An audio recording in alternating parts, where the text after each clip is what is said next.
शायद मुझे अभी तक याद नहीं, एक बार और ठीक से पता करूंगा कि अब तक कितनी ऊंचाई पर कोई कत्ल हुआ।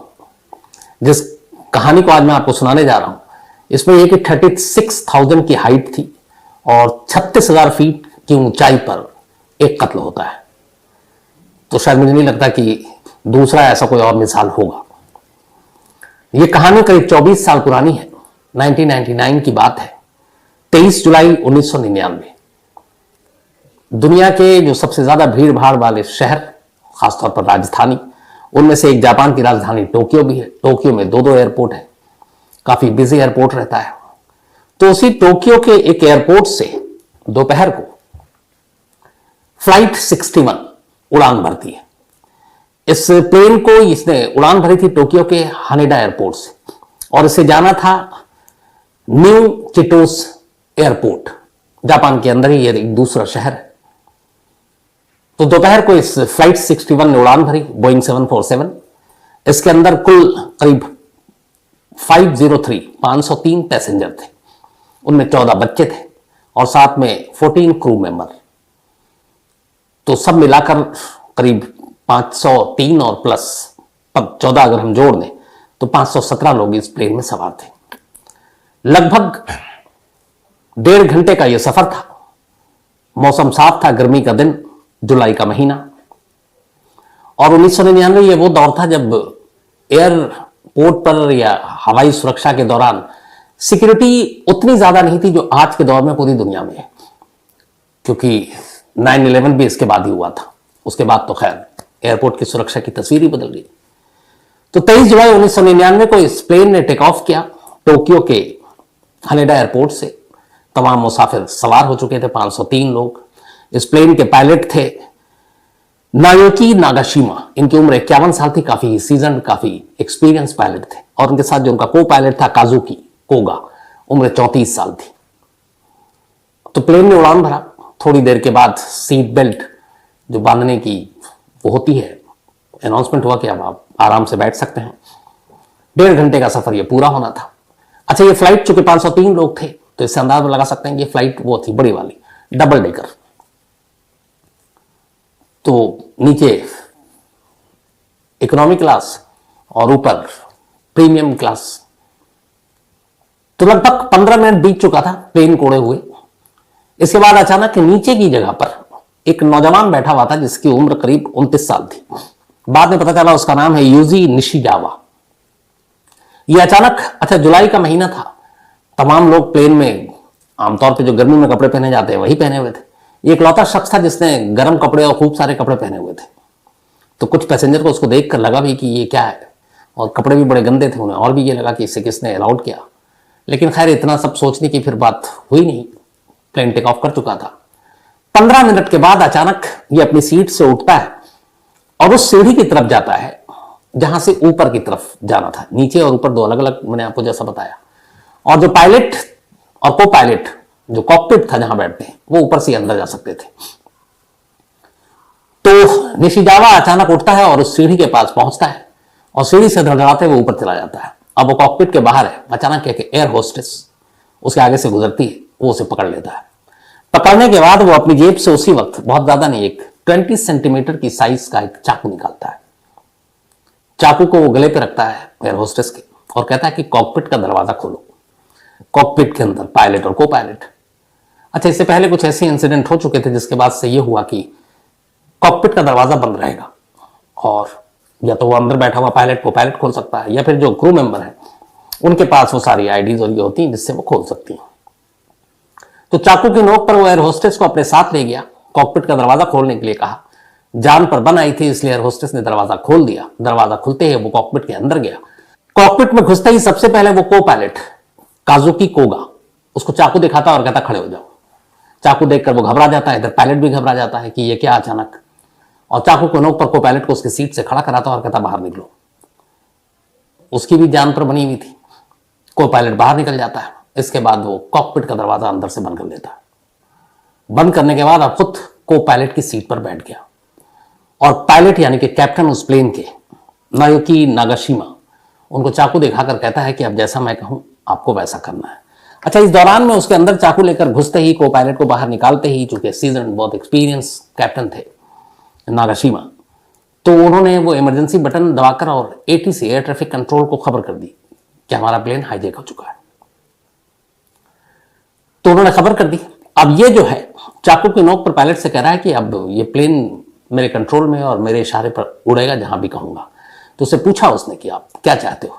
तो उसने कहा कि आप इस प्लेन का रुख जो है, आप इसको आप न्यू चिटोस की जगह वही जापान में ही एक, बल्कि वेस्टर्न टोक्यो में, टोक्यो का ही एक पार्ट, वहां पर एक यूएस मिलिट्री का बेस था। जापान पूरी जो है वहां पे उनका जो सुरक्षा का ठेका है वो यूएस के पास ही है। तो यूएस मिलिट्री एयर बेस पर इस प्लेन को ले चलो और वहीं लैंड कराएंगे। पायलट ने कहा कि देखो वो यूएस मिलिट्री एयर बेस है, ये पैसेंजर प्लेन है, मुश्किल आएगी, नहीं वो परमिशन देंगे, और अगर उन्हें जरा भी डाउट हुआ तो हो सकता है हमारे प्लेन को उड़ा दें। उसने कहा मुझे कुछ नहीं सुनना, आप जो कह रहे हो वो करो। अब वो उसके बाद एटीसी को इन्फॉर्म करते हैं पायलट, कहते हैं कि ऐसे ऐसे है और ये यूएस मिलिट्री एयर बेस पर कह रहा है प्लेन को लैंड कराने के लिए, उस तरफ मोड़ने के लिए। अब ये प्लेन थोड़ा सा मोड़ भी चुके, तब तक उधर से ये खबर गई, पैनिक फैला। फिर ये हुआ कि ठीक है आप उसको मोड़ दो और ले आओ। लेकिन अब इधर पायलट को लगा कि ये यूएस जो मिलिट्री एयर बेस है वहां पर ले जाकर पता नहीं क्या करे, कोई सुसाइडल मिशन है, तो उन्हें डर लगा। तो उन्होंने कहा कि नहीं अब इसका हुक्म नहीं मानेंगे। उन्होंने प्लेन का रुख कहीं और डाइवर्ट कर दिया। अब ये कह रहा है कि मैं जब कह रहा हूं कि आप उसको वहीं ले जाना है, पायलट मान नहीं रहा। ये अपनी सीट से खड़ा हुआ, पायलट के पास गया, चाकू गर्दन पर रखा और बोला कि जैसा मैं कह रहा हूं वैसा करो वरना मार दूंगा। पायलट को लगा कि शायद ये मारेगा नहीं, क्योंकि प्लेन में ये भी है, वो पायलट की मौत हो गई तो फिर कॉकपिट का दरवाजा भी बंद है। लेकिन वो बहुत सीरियस था। उसने कई बार कहा कि जैसा मैं कह रहा हूं यूएस मिलिट्री एयरबेस की तरफ प्लेन को मोड़ो। पायलट ने मना किया और आखिरकार उसने अचानक जो गर्दन पर चाकू रखा था वो चाकू घुमा दिया। इसके बाद उसने उस चाकू से कई वार किए गर्दन पर। पल भर के अंदर 51 साल के पायलट नाइकी नागाशिमा अपनी ही सीट पर लगभग उनका गला 90% कट चुका था। खून ही खून कॉकपिट में, हाथ से सब कमांड छूट गया। इत्तेफाक से जब वो ये सारी बातें कर रहे थे, प्लेन ऑटो उस पे था, मोड पे। अब ये वापस आता है और को पायलट की सीट पर पायलट को मारने के बाद बैठ जाता है। बैठने के बाद अब ये प्लेन को कंट्रोल करने की कोशिश कर रहा है। इधर बाहर को पायलट निकला हुआ और उसे ये पता नहीं चल रहा कि अंदर क्या हो रहा है। तमाम क्रू मेंबर घबरा रहे हैं।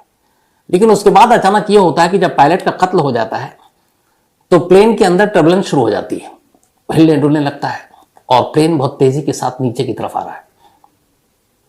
को पायलट बाहर समझ जाता है कि कुछ गड़बड़ है।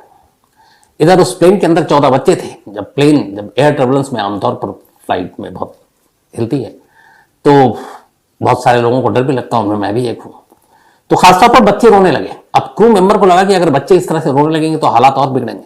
तो उन्होंने भी अपना थोड़ा दिमाग लगाया और उस वक्त एक जो कार्टून सीरियल्स आते थे उस तमाम बच्चों के सीट के आगे जो वो था उस पर उन्होंने वो कार्टून लगा दिया। बच्चे कार्टून देखकर उसी में फिर उलझ गए और वो भूल गए कि प्लेन हिल रहा है, क्या हो रहा है। लेकिन बड़ों में खौफ था और प्लेन तेजी से नीचे की तरफ। को पायलट को लग गया कि मामला गड़बड़ है। को पायलट ने फिर कहा कि अब कुछ करना पड़ेगा, बाहर बैठकर तमाशा देखने का कोई फायदा नहीं है। अच्छा, कॉकपिट का दरवाजा अंदर से बंद था। कुछ पैसेंजर्स को बताया गया कि ऐसे ऐसे हालात हैं। पैसेंजर को भी तब तक अंदाजा हो गया था, ऊपर जो बैठे हुए थे डिगर, कि को पायलट बाहर है, काफी देर से कुछ गड़बड़ है। तो तमाम कुछ लोगों को तैयार किया गया, उनकी टाई, बेल्ट्स, ये सारी चीजें निकाले गए। कुछ हट्टे कट्टे पैसेंजर थे, उनको एक साथ लिया गया और इसके बाद अब दरवाजे को खोलने की कोशिश की गई। दरवाजा खुल नहीं रहा था, तो अब यह था कि किसी तरह उसे तोड़ा जाए और आखिरकार काफी कोशिश के बाद दरवाजा टूट गया कॉकपिट का। को पायलट और उनके साथ कुछ अच्छे मसलमैन जो पैसेंजर थे वो अंदर दाखिल होते हैं तो अंदर का मंजर देखकर उनकी चीखें निकल जाती हैं। पायलट अपनी सीट पर मुर्दा पड़े हैं, गला 90% कट चुका है, चारों तरफ खून ही खून है और एक दूसरा नौजवान वो को पायलट की सीट पर बैठकर और प्लेन को उड़ाने की कोशिश कर रहा है। और प्लेन इस वक्त इतनी तेजी से नीचे आ रहा है कि बस कभी भी क्रैश कर सकता है। जब को पायलट और ये तमाम लोग घुसे, उसके बाद उसके हाथ में चाकू था। उन्होंने उससे चाकू पहले छीनने की कोशिश की, थोड़ी सी मशक्कत के बाद कामयाब हो गए, चाकू उससे छीन लिया। इसके बाद उस पर काबू पाया बेल्ट और टाई से उसे बांधा, एक तरफ ले गए और इस दौरान में फटाफट को पायलट अपनी सीट पर बैठते हैं। जब वो सीट पर बैठे तो कहते हैं कि करीब 1800 मीटर नीचे प्लेन आ चुका था। कहाँ 36,000 की हाइट पर और कहाँ 1800 मीटर। अगर कुछ देर और देरी होती तो शायद ये प्लेन क्रैश कर जाता, लेकिन खैर इसके बाद फिर काबू पाया गया। इसके बाद प्लेन को फिर से जो उसकी एल्टीट्यूड थी उसकी हाइट दी गई और उसके बाद को पायलट ने फिर बताया, एटीसी को संपर्क किया और कहा कि यहाँ ये हाल है, पायलट अपनी सीट पर मुर्दा है और हमें इमरजेंसी लैंडिंग की जरूरत है, एयरपोर्ट पर डॉक्टर की जरूरत है। तो इसके बाद फिर वापस हनेडा एयरपोर्ट में उतरने की इजाजत मांगी गई। एयरपोर्ट पर इमरजेंसी डिक्लेयर कर दिया गया, तमाम एम्बुलेंस तमाम चीजें पहुंच गई और आखिरकार 12:14 पर दोपहर को यह प्लेन सुरक्षित हनेडा एयरपोर्ट पर लैंड करता है। जब लैंड करता है तब तक लोगों को यकीन नहीं था कि वो बचेंगे उस दिन, क्योंकि उन्होंने अपनी आंखों से जो मंजर देखा कि प्लेन किस तरीके से आगे की तरफ झुककर नीचे जा रहा है और लगभग नीचे, इतनी करीब से उन्होंने कभी बिल्डिंग और सड़क किसी प्लेन में बैठकर नहीं देखा होगा। तमाम मुसाफिर को एक एक कर उतारा जाता है और उस शख्स को जिसने ये हरकत की थी, प्लेन को हाईजैक की थी और जिसने पायलट का कत्ल किया था, वो बंधा हुआ था। पुलिस आती है, उसे अपने कब्जे में लेती है, उसे ले जाती है। एम्बुलेंस से डॉक्टर आते हैं, पायलट को डेड डिक्लेयर कर देते हैं। अब इसके बाद सवाल सबसे बड़ा उठा कि 29 साल के एक शख्स ने 36,000 फीट की ऊंचाई पर एक कैप्टन को क्यों मारा? इस प्लेन को वो क्यों उड़ा रहा था? कहां ले जाना चाहता था? तो जब पूछताछ हुई तो उसकी पूरी कहानी सामने आई। पता चला कि ये जो लड़का था 29 साल का, लड़का भी नहीं कहेंगे, यूजी निशिजावा, टोक्यो में पैदा हुआ, टोक्यो में ही पढ़ाई की, लेकिन हमेशा भीड़ से अलग रहा, दोस्त बनते नहीं थे, खुद में अकेला रहता था। जब बड़ा हुआ तो उसको एक ही शौक था, कंप्यूटर पे और बाकी जगहों पे वीडियो गेम खेलना, और खासतौर पर प्लेन वाला गेम। तो आजकल जैसे है बहुत सारा, आप तो वर्चुअल आप गेम खेलें तो लगेगा कि आप प्लेन उड़ा रहे हैं, कॉकपिट में खुद बैठे हुए हैं। तो ये उस जमाने में ऐसी गेम खेला करता था और सिर्फ प्लेन को उड़ाने का इसको शौक था और ये वर्चुअल खूब प्लेन उड़ा चुका था। उसके जरिए इसने काफी कुछ सीखा, कॉकपिट क्या होता है, पायलट क्या करता है, को पायलट क्या करता है, बाकी उपकरण क्या क्या होते हैं, ये सारी जानकारी उसे थी। फिर इसके बाद इसने प्लेन में उड़ना शुरू किया। ये टोक्यो एयरपोर्ट पे जाता, टोक्यो में 2 एयरपोर्ट है, और वहां जाने के बाद ये छोटी छोटी डेस्टिनेशन पे जाता, 1 घंटा सवा घंटे की जो फ्लाई होती है उसमें टिकट लेकर बैठता और जाता। जब एयरपोर्ट जाता तो इसने देखा कि जो लगेज है जो प्लेन के अंदर जा रहा है उसकी तो तलाशी होती है मशीन के थ्रू, एक्सरे और इसकी, लेकिन जो हाथ में सामान लेकर जाते हैं उस दौर में 1999 में उसकी तलाशी नहीं होती। सिर्फ बोर्डिंग पास आप दिखा दीजिए और आपको क्लियरेंस मिल जाता है, तो आपके हैंडबैग को खोलकर कोई देखता नहीं। इसे लगा कि ये तो गलत है, इस हैंडबैग में तो बहुत कुछ ले जाया जा सकता है। फिर इसने ट्रायल मारने के लिए कई छोटे छोटे जर्नी किए प्लेन से, और अपने बैग में कभी चाकू छोटे मोटे रख लेता, कभी कुछ और, वो चीजें जो ले जाना मना है, और ये हर बार क्लियर हो जाता और निकल जाता। इस तरीके से जब ये सफर किया तो इसे एहसास हो गया कि ये चीजें बड़ी आसानी से ले जा सकती हैं, कहीं भी ले जा सकते हैं। तो इसे लगा कि ये बहुत बड़ा एक सिक्योरिटी लैब्स है, इसका कुछ करना चाहिए। कहते हैं कि जून 1999 में ही इसने एक मेल लिखा टोक्यो के इस हनेडा एयरपोर्ट के ऑफिशियल्स को कि मैं कई बार आपके एयरपोर्ट से मैंने सफर किया है और आपके एयरपोर्ट पे सिक्योरिटी में ये लैब्स है, आप लगेज जो जाता है उसकी तो एक्सरे मशीन और बाकी चीजों से तलाशी होती है, लेकिन जो हैंड बैगेज होता है उसकी कोई तलाशी नहीं होती और उसमें कोई कुछ भी ले आ सकता है, तो आप इस पर ध्यान दें। इत्तेफाक से वहां की जो सिक्योरिटी मैनेजमेंट थी उसका इस मेल की तरफ कोई ध्यान नहीं गया, उन्होंने पढ़ा भी होगा तो नजरअंदाज कर दिया, और ये उसके बाद कई बार ट्रैवल किया और हर बार कुछ ना कुछ लेकर जाता और बड़ी आसानी से निकल जाता। कहते हैं कि 23 जुलाई 1999 की इसने कई टिकट बुक करा रखी थी कि अगर इस प्लेन में मैं गया और इसमें पकड़ा गया एक चाकू तो दूसरे में जाऊंगा, दूसरे में हो गया तो तीसरे में जाऊंगा। कई टिकट एक साथ बुक करा रखी, लेकिन बदनसीबी ये कि पहली फ्लाइट में, ये फ्लाइट 61 में, किसी ने रोका नहीं और उसके पास 20 सेंटीमीटर के साइज का एक चाकू था और ये बैठ गया और उड़ने लगा। अब उससे कहा गया कि चलो, तुमको अगर सिक्योरिटी की बात थी तो तुम ये प्लेन में बैठने के बाद भी कह सकते थे कि ये देखिए मैं चाकू लेकर घुस गया हूं, आप लोग कैसे तलाशी देते हो, तो भी तुम्हारा मकसद इंटेंशन जो है वो क्लियर हो जाता। लेकिन तुमने तो ऐसा किया नहीं, तुमने तो सीधे पायलट को मार डाला। तो ये तो नहीं हो सकता कि एक सिक्योरिटी की तरफ आंखें खोलने और इशारा देने के लिए ये तुमने इतना बड़ा काम किया है। और तुम्हें पता है कि जापान में इस तरह के मर्डर और ऐसी चीज़ों, खासतौर पर प्लेन में हाईजैकिंग हो या किसी की जान चली जाए तो सीधे सीधे सजाए मौत है। तो फिर वजह क्या है और तुम इस प्लेन को कहां ले जाना चाहते थे? तो पहले उसने कहा था यूएस मिलिट्री के एयरबेस पे, लेकिन फिर बाद में उसने सच बताया। उसने कहा कि दरअसल मैं इस प्लेन को उड़ाकर खुद से टोक्यो में एक रेनबो ब्रिज, उस कई आप गेम में आप लोग देखते होंगे, उसके नीचे से प्लेन को निकाल। तो बोला मेरा ड्रीम था कि इस प्लेन को मैं रेनबो ब्रिज के नीचे से निकाल कर और फिर ऊपर उड़ा कर ले जाऊं, मतलब नीचे आऊं, ब्रिज के अंदर से प्लेन डालूं और फिर ऊपर चला जाऊं। तो एक तरह का स्टंट। अब ये सोचकर ही आदमी सिहर उठे, क्योंकि रेनबो ब्रिज के नीचे से आप प्लेन को निकालें और फिर जैसे आप ऐसे कहोगे हावड़ा ब्रिज के नीचे से आप प्लेन को निकालिए और फिर उड़ा के ले जाइए, तो पॉसिबल नहीं है। तो उसने कहा कि मैं ये करना चाहता था। जब उसके बारे में पता किया गया तो फिर ये था कि उसके पूरे दिमाग में हमेशा प्लेन फ्लाइट जो गेम खेला था वो रहता था। और दूसरा, ये डिप्रेशन का शिकार था और अक्सर ये दवाएं लेता था। जिस रोज 23 जुलाई 1999 को ये इंसिडेंट हुआ, उस दिन भी इसने ड्रग्स ली थी और उससे खुद पता नहीं होता कि मैं कहां पर हूं, और इसीलिए वो जो गेम में खेलता है उसे लगता है प्लेन ऐसे उड़ाते हैं। तो उस वक्त भी वो प्लेन को उसी तरीके से उड़ा रहा था जो इसके दिमाग में गेम में था, जबकि गेम और हकीकत में बहुत फर्क होता है। तो जब उसकी ये सारी चीजें पता चली, फिर उसके डॉक्टर से कंसल्ट किया गया तो पता चला कि पहले भी बहुत सारे ऐसे ड्रग्स लेता और कई बार उस ड्रग्स के इन्फ्लुएंस में रहता, उसी तो उसको खुद पता नहीं चलता कि अच्छा क्या बुरा क्या है। तो जिस दिन ये इंसिडेंट हुआ उस दिन वो ड्रग्स के असर में था। अब यहाँ मामला आ गया कि इसको सजा कैसे दे, क्योंकि अगर ये मेंटली फिट नहीं है तो फिर तो इसको सजा दी नहीं जा सकती।